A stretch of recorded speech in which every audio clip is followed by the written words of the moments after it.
All right, well, it's a Friday, and as usual, we talk about all the sports you can look forward to over this coming weekend. And of course, to tell us more about all that sporting action that is lined up for this weekend, I'm very pleased to be joined by our sports reporter, Mr. Simon Burke. Simon, happy Friday to you. Good afternoon. Thank you very much. Simon, it looks like we slowly entering into the new PSL season. Yes. And of course, now we're talking MTN 8. We saw what happened with the last MTN 8. Yes. Let's talk about this. Who do you have your guts onto? I don't know. It's so early to tell. I mean, they just broke last season. So I don't. They don't get much of a preseason these days. So it's tough for coaches. I suppose they haven't lost any fitness really because they haven't been away from football all that long.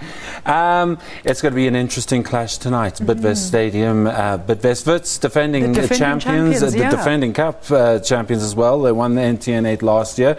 And they're up against Golden Arrows, who can be a little bit of a thorn in the side. But then also Cape Town City, they're in action tomorrow, and they've done big things. Something to watch. Yeah, something to watch. This postseason, they were definitely busy. They've now got a sponsor as well, so they're raring to go. Polokwane City is their opponent, but that's also a potential stumbling block.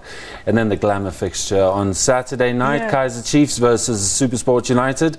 I think Chiefs would be a little bit concerned about such a competitive fixture. So who are we looking at for the quarterfinals, Simon? Well, to go through, let's see. I don't know. You could throw the form book out the window when it comes to cup competitions, really.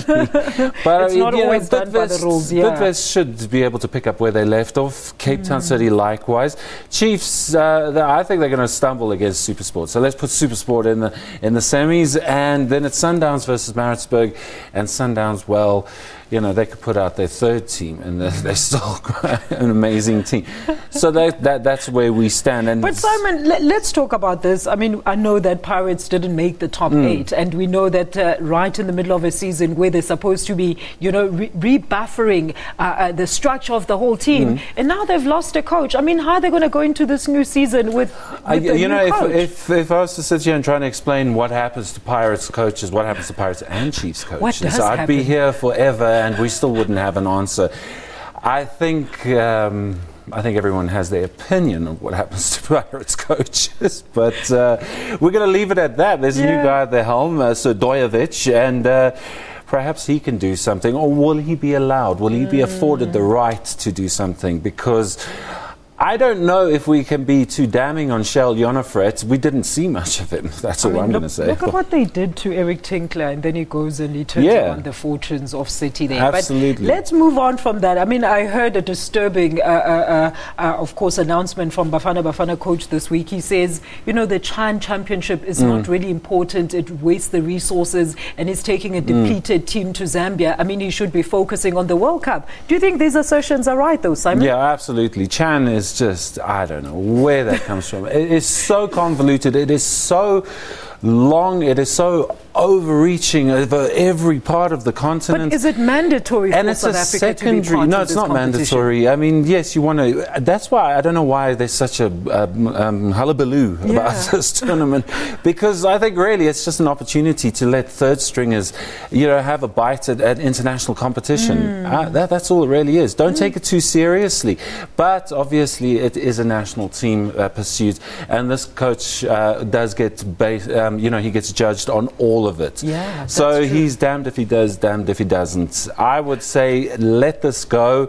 But it's going to be an interesting match. It's Bafana versus Zambia. Kickoff 3 o'clock. SABC 3. All right. And that's tomorrow in East London. Zambia is not quite an easy team. Yeah, they but can the give support's them going to be there. the run for their money. Exactly, but it's going to be a hometown crowd. East London.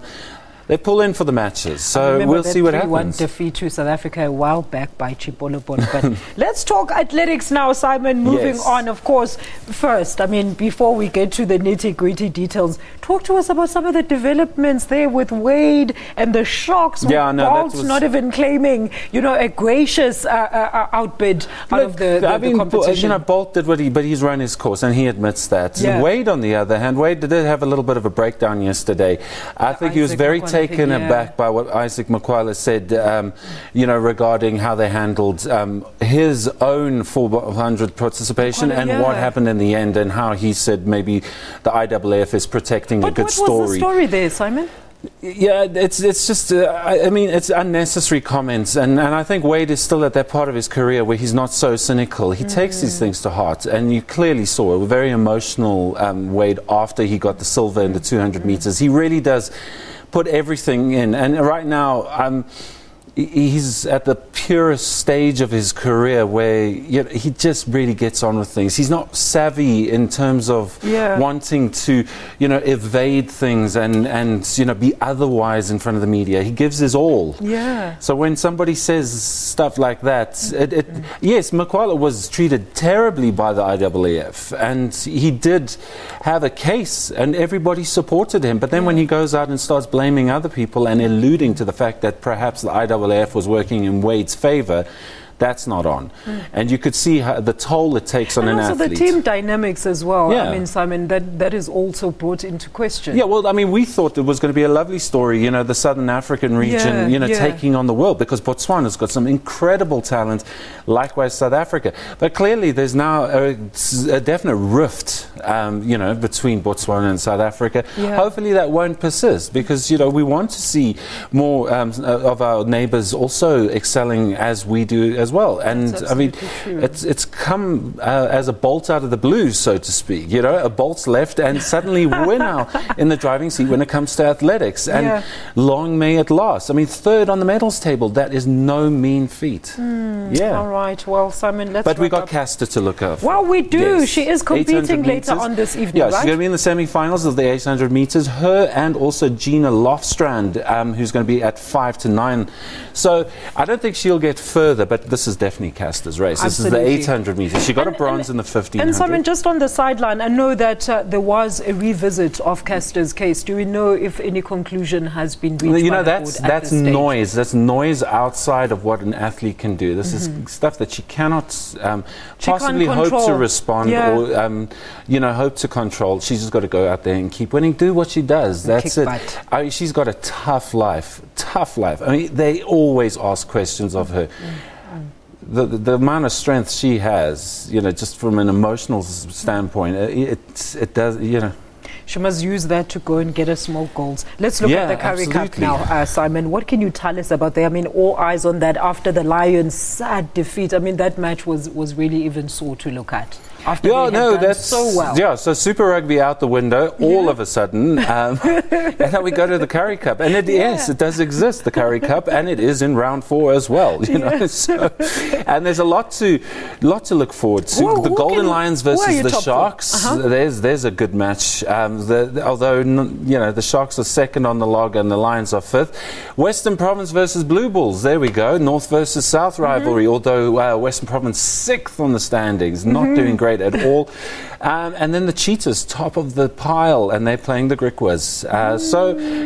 Rugby just does not go away. We thought Super Rugby, that might be the end of it. We got Currie Cup, and we got the Springboks in camp as well, waiting to take on the Rugby Championship. They've got Argentina up first, but that's a couple of weeks' time. All right, Simon, thank you so much. But which other sports news can people look forward to, in particular, to this weekend? Which one are you look, absolutely, it's got to be athletics. Athletics is where it's at. So let's hold thumbs for Caster. She'll be on 8:45 tonight in the semi-final, and then Sunday in the final. And she'll be in the final. Simon Burke, senior SABC sports reporter, live with us here in studio to give us a complete rundown and breakdown of the weekly sporting action and some of this action that will be taking place coming up this weekend. It is bye for me now. I'll leave you with your weather update.